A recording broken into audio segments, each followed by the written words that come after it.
Ako nga pala si Rizabel, tamad pero may pangarap.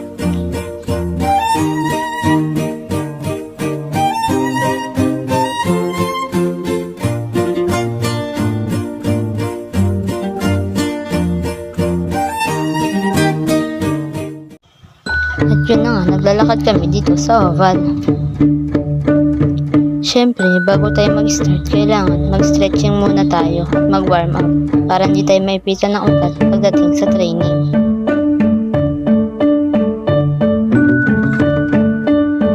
Kasama ko pala nag-stretching dito yung mga katim ko para hindi boring. Mas maganda kasi kung sabay-sabay.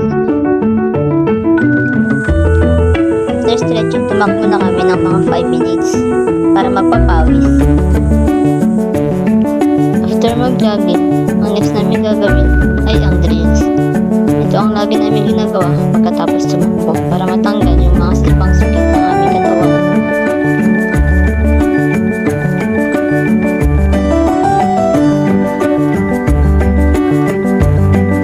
Medyo mahaba-haba nga pala ang ginawa namin drills dito. Ang ginawa pala namin drills ay dynamic drills.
Hanggang sa pagpapawis.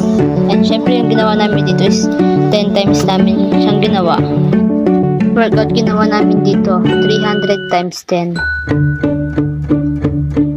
Dumbbell naman ginawa namin dito para sa swing ng aming kamay. After ng mga workout na pinagawa sa amin, isang ginawa namin ay mag-cool down. 5 combination ang ginawa namin.